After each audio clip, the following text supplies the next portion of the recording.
আওয়াজটা পেলেন তো? এবার খাবারগুলো দেখে নিন। এই সমস্ত রকমের খাবার জাস্ট 1400 টাকায়, 4 বেলার থাকা খাওয়া। কোথায়? মাই ইকো ক্যাম্প, দুবলাগড়ি, বালাসোর থেকে 1 ঘন্টার রাস্তা। একটা অসাধারণ জায়গা। জাস্ট উইকেন্ডে চলে যান, গাড়ি নিয়ে হোক বা ট্রেনে করে, বেশ আলাদাই একটা মজা পাবেন। টেন্টে থাকার ব্যবস্থা আছে, আমরা টেন্টে ছিলাম। আর তার সাথে লাক্সারি কিছু রুমসও আছে। আপনি কন্ট্যাক্ট নাম্বার যদি কমেন্ট করেন, আমি আপনাকে পাঠিয়ে দেব। এনাদের ব্যবহারও খুব ভালো। যাওয়ার সঙ্গে সঙ্গে ওয়েলকাম ড্রিঙ্কস, তারপর একটু সমুদ্র ঘুরেই আমরা চলে আসলাম লাঞ্চে। লাঞ্চে সে এক এলাহি আয়োজন। ভাত, ডাল, স্যালাড, আলু ভাজা, মানে বাঙালিরা যা যা ভালোবাসে। প্রত্যেকটা কুইজিন ওড়িয়া কুইজিনের মতন টেস্ট। সঙ্গে ভোলা ভেটকি ভাজা, সেটা হচ্ছে কমপ্লিমেন্টারি।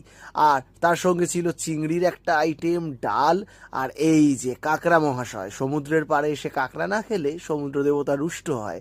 আর তারপর পমফ্রেট, এত কিছু খাওয়া দাওয়া। এটা শুধু লাঞ্চে দেখালাম বস, এরপরও এখনো সন্ধেবেলার খাবার আছে, রাতের ডিনার আছে। সব কিছু থাকা খাওয়া নিয়ে 1400 টাকা। কোথায়? মাই ইকো ক্যাম্প, দুবলাগড়ি।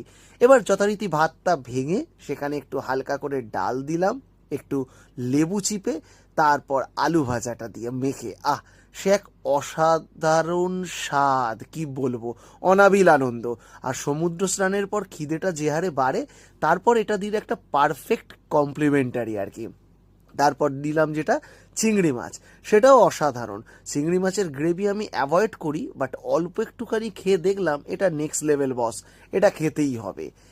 আপনারা একবার ট্রাই করুন, উইকেন্ডে চলে যান মাই ইকো ক্যাম্পে। অসাধারণ একটা এক্সপিরিয়েন্স হবে। আপনি কমেন্টে নাম্বার চাইলে